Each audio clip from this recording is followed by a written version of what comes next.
ఈరోజు అడిగిన ప్రతి వారికి, అర్హత ఉన్న ప్రతి వారికి రేషన్ కార్డు ఇవ్వడమే కాకుండా 3,28,00,000 తెలంగాణ బిడ్డలకు సన్న బియ్యం 6 కిలోల చొప్పున ఈరోజు రాష్ట్ర ప్రభుత్వం అందిస్తుంది. మా అక్కలు ఇక్కడ ఉన్నారు, అందరు సన్న బియ్యం తెచ్చుకుంటున్నారు కదా, అదే సన్న బియ్యం వండుకుంటున్నాం కదా, మనం అదే మన సంటి పిల్లలకు తినిపిస్తున్నాం కదా. మరి ఒకప్పుడు దొడ్డు బియ్యం వస్తే బర్లకు దానా పెట్టే పరిస్థితి ఉండే గ్రామాలలో. మరి ఇక్కడైతే నాకు తెలియదు హైదరాబాద్లో, కానీ గ్రామాలలో ఆ పరిస్థితి ఉండే.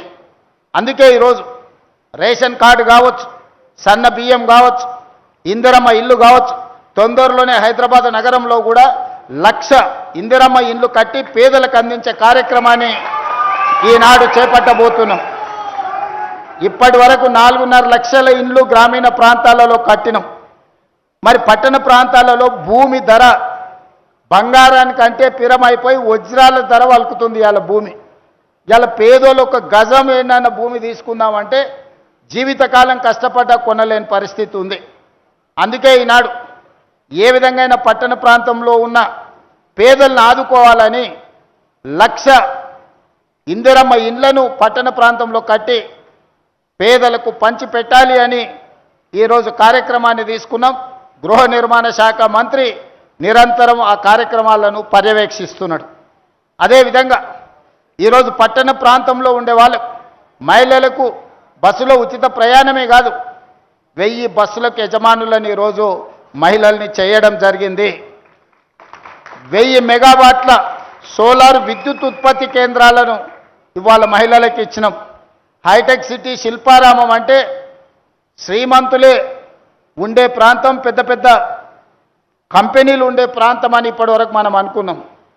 కానీ శిల్పారామం పక్కన హైటెక్ సిటీ అంచున 3.5 ఎకరాలు 1000 కోట్ల ప్రాపర్టీ ఈరోజు ఇందిరా మహిళా శక్తి కేంద్రాలుగా మార్చి 150 షాప్స్ రాష్ట్రం నలుమూలల వాళ్ళు తయారు చేసిన వస్తువులను అక్కడ అమ్ముకోవడానికి ఈరోజు ఇందిరా మహిళా శక్తి నైట్ బజార్ని ఈరోజు మహిళలకు కేటాయించి వ్యాపారంలో కూడా మహిళల్ని రాణించే విధంగా ఈరోజు మన ప్రభుత్వం ప్రయత్నం చేస్తుంది.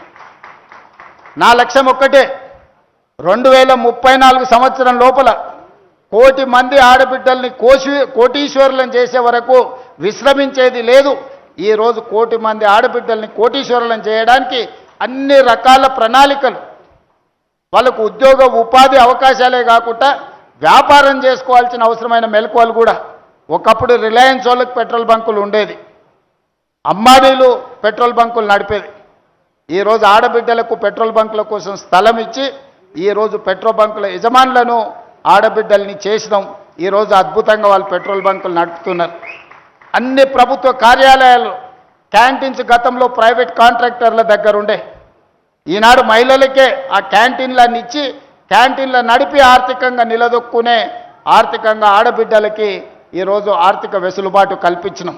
ఈ విధంగా ఒక్కొక్కటిగా 30 నెలల్లో మా సీతక్క 60,000 కోట్ల రూపాయల పైగా ఆడబిడ్డలకు బ్యాంకులతోని లింకేజ్ ఇప్పించి దాదాపుగా 2,000 కోట్ల రూపాయలు సున్నా వడ్డీ కోసం బ్యాంకులకు రాష్ట్ర ప్రభుత్వం వడ్డీ చెల్లించి ఈరోజు వ్యాపారాలు మీరు చేసుకునే విధంగా ఐకేపీ కేంద్రాల నుంచి వ్యాపారం మీరు వేగంగా ముందుకు వెళ్ళేటట్టు ఈరోజు ఆడబిడ్డల కోసం అన్ని ప్రయత్నాలు చేస్తున్నాం. అందుకే ఈనాడు ఆడబిడ్డలను ఆర్థికంగా నిలబెట్టడమే కాదు, ఆడబిడ్డలకు పుట్టబోయే బిడ్డలు ఆరోగ్యవంతంగా ఉండాలి. మన పిల్లలు ఆరోగ్యవంతంగా ఉన్నప్పుడే తల్లిదండ్రులకు ఆనందం ఉంటుంది. ఈరోజు అందుకే తల్లి గర్భం దాల్చినప్పటి నుంచి 6 సంవత్సరాలకు పెరిగే వరకు బలవర్ధకమైన పోషకాహారం పేద పిల్లలకి ఇవ్వాలి. ఈరోజు వాళ్ళని ఆదుకోవాలనే ఆలోచనతోని ఈ బాలామృత ఉత్పత్తి కేంద్రాన్ని ఈరోజు ప్రారంభించినాం. 100% న్యూట్రిషన్ ఫుడ్. మీ కార్మిక సంఘం నాయకుడు ఇక్కడనే ఉన్నారు, జనక్ ప్రసాద్ గారు. వారు సింగరేణి కార్మిక సంఘమే కాదు, ఈరోజు టీజే ఫుడ్స్ కార్మిక సంఘానికి కూడా అధ్యక్షుడు ఉన్నాడు. వారికి తెలుసు ఈరోజు ఈ ప్రభుత్వం ఎంత చిత్తశుద్ధితోటి ఈ పిల్లల ఆరోగ్యాన్ని కాపాడడానికి, వీళ్ళే భవిష్యత్ తరాలు, ఈ దేశ భవిష్యత్తు. వీళ్ళ ఆరోగ్యాన్ని కాపాడినప్పుడు వీళ్ళను సొంత కాళ్ళ మీద నిలబడే విధంగా రాష్ట్ర ప్రభుత్వం తీర్చిదిద్దినప్పుడే నిజమైన తెలంగాణ అభివృద్ధి చెందిన తెలంగాణ, ఆరోగ్యవంతమైన తెలంగాణగా మనం అవతరిస్తాం. అందుకే ఈనాడు ఈ పిల్లల కోసం ఒక మంచి కార్యక్రమాన్ని మా కార్పొరేషన్ అందరూ కలిసి ఇంత మంచి కార్యక్రమాన్ని ఏర్పాటు చేసిండ్రు. దీన్ని ఇంకా పాఠశాలల గతంలో నర్సరీ కానీ, ఎల్కేజీ కానీ, యూకేజీ కానీ ప్రభుత్వ పాఠశాలల్లో లేదు. ముఖ్యంగా పట్టణాల్లో వలస వచ్చి పనులు చేసుకునే వాళ్ళ పిల్లలు చదువుకోవాలంటే ప్రైవేట్ స్కూళ్ళకు పంపించాల్సిన పరిస్థితి. వేలకు వేలు, లక్షలకు లక్షలు ఫీజులు కట్టలేక సంపాదించినంత మొత్తం తల్లిదండ్రుల కష్టమంతా అయితే విద్యకు లేకపోతే వైద్యానికి ఖర్చు పెట్టుకునే పరిస్థితి. అందుకే ఆలోచన చేసి ఈరోజు నర్సరీ నుంచి 12th క్లాస్ వరకు నాణ్యమైన విద్యను అందించడమే కాకుండా పొద్దున్నే లేచి పరిశ్రమలలో పనిచేసే తల్లులు పనికి వెళ్ళిపోతారు. పిల్లలకు భోజనం పెట్టే పరిస్థితి ఉండదు, పాలు ఇచ్చే పరిస్థితి ఉండదు ఆర్థికంగా. అందుకే ఈనాడు రాష్ట్ర ప్రభుత్వం వాళ్ళందరి కష్టాన్ని గుర్తించి కష్టం నుండి వాళ్ళని దూరం చేయడానికి ఈరోజు నర్సరీ నుంచి 12th క్లాస్ వరకు బ్రేక్ఫాస్ట్తో పాటు లంచ్ ఒక నాణ్యమైన భోజనం పెట్టాలని ఈరోజు గొప్ప పథకాన్ని ప్రభుత్వం ప్రారంభించింది. ఒకరోజు పాలు, ఒకరోజు రాగి జావ, ఇంకొక రోజు ఇడ్లీ, ఇంకొక రోజు వడ, ఇంకొక రోజు పూరి.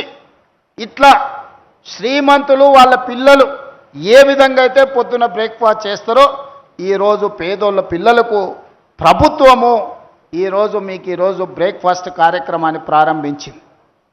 పిల్లలు స్కూల్కి వచ్చి ఆకలితో కడుపుతో ఉంటే టీచర్లు ఏం చదువు చెప్పినా పిల్లలకు ఆలోచనలకు తట్టదు. కడుపులో ఆకలి ఉంటే చదువు తలకెక్కదు. కానీ తల్లిదండ్రులకేం పొద్దున్నే లేచి ఉద్యోగానికి వెళ్ళాలి. తల్లులు బయటికి వెళ్ళి పని చేయలేకపోతే కుటుంబం గడవడం పరిస్థితి కష్టం. ఇంటి కిరాయిలు, ఇంటి అవసరాలు, ఒక్కొక్కసారి ఇంటి అయినా సాయంత్రం చేసుకునే దావతులు, ఇవన్నీ కూడా కుటుంబ భారం అంతా మహిళ మీదనే పడే పరిస్థితి. మా అక్క నవ్వుతుందాడ, నిజమే కదమ్మా నేను చెప్పింది. ఇంటి ఆయన జేబులో నగదు ఉంటే పోయి బెల్ట్ షాప్కి ఇచ్చొస్తాడు. అదే అమ్మ దగ్గర నగదు ఉంటే బడికి పోయి ఫీజు కట్టేస్తాడు. మా పిల్లగాడు చదువుకుంటే నేను కష్టపడ్డా, నా జీవితం ఇట్లయినా సరే నా పిల్లగాడు చదువుకోవాలి, వాడు పెద్దోడై ప్రయోజకుడై గౌరవంతో పాటు ఆర్థికంగా నిలదొక్కోవాలని తల్లి కోరుకుంటుంది. తండ్రి ఉంది, వాడు పెద్దగా ఏదో పని చేసి బతడలే, నేను వాణి చేసేదే ఉంది అనుకుంటే తల్లి మాత్రం పిల్లగాడు పెరిగి పెద్దయి ప్రయోజకుడు కావాలని తల్లి కోరుకుంటుంది. ఆ తల్లి మనసులో మాటను గుర్తించి ఈరోజు పేద పిల్లలకు నాణ్యమైన విద్యను అందించాలి. నాణ్యమైన విద్య బోధించిన ఆ విద్యార్థి తలకెక్కాలంటే వాని కడుపు నిండా భోజనం ఉండాలి. కడుపులో ఎలుకలు పరిగెత్తుతుంటే సార్ ఎంత గొప్ప చదువు చెప్పినా అది అంతే సంగతులు, వానకాలం చదువు అవుతుంది. అందుకే ఇవాళ ప్రతి స్కూల్లో పిల్లలకు బ్రేక్ఫాస్ట్తో పాటు నాణ్యమైన భోజనం, సన్నబియ్యంతో భోజనం, ఈ వసతులు ఇవ్వాలి అనంటే ప్రభుత్వం ఈరోజు వాళ్ళ మీద కొంత వెచ్చించాలి. ఇది నేను ఖర్చుగా భావిస్తలేను. 27,000 కోట్ల రూపాయలు దాదాపుగా ప్రతి సంవత్సరానికి ఈరోజు విద్యార్థుల మీద, చదువుల మీద నేను ఖర్చు పెడుతున్నా. గతంలో ఎక్కడ ఖర్చు అయిపోయేదో తెలియదు.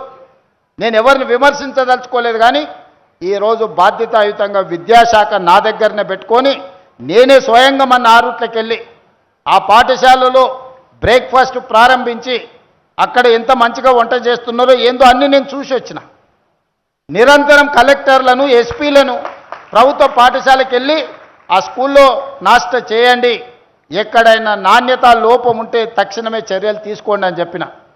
మొన్న క్యాబినెట్లో పిల్లలకు మాత్రమే టిఫిన్ లంచ్ పెడితే టీచర్లు తినకపోతే టీచర్లు దాన్ని పట్టించుకోరు.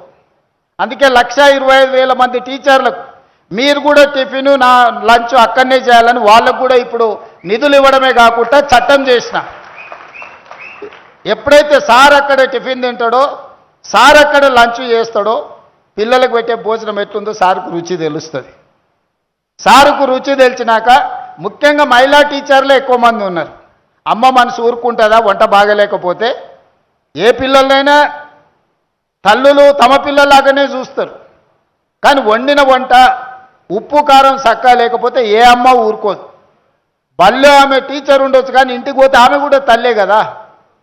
అందుకే ఆ వంటను సరిదిద్ది పిల్లలకు మంచి భోజనం పెట్టేటట్టు మంచి నాష్ట పెట్టేటట్టు ఉండాలి అని అంటే ముందు టీచర్లను కూడా అక్కడనే తినేటట్టు చేయాలని ఆలోచన చేసి టీచర్లకు ప్రతిరోజు బ్రేక్ఫాస్ట్ అండ్ లంచ్ స్కూళ్ళలోనే ఇవ్వాలని మన మంత్రివర్గంలో నిర్ణయం తీసుకున్నా. ఇప్పుడు ఇంకా ఆ ఫుడ్ యొక్క నాణ్యత ఇంప్రూవ్ అవుతుంది. అందుకే ఈరోజు మా అధికారులకు మా సీతక్కకు అక్క ఎన్ని పెన్షన్లు ఇచ్చినా ఎన్ని ఇండ్లు ఇచ్చినా ఎన్ని షాది ముబారక్లు ఇచ్చినా కొత్త వాళ్ళు వస్తూనే ఉంటారు. మరిన్ని అప్డేట్స్ కోసం ఛానల్ ను సబ్స్క్రైబ్ చేయండి. నోటిఫికేషన్స్ కోసం బెల్ ఐకాన్ పై క్లిక్ చేయండి.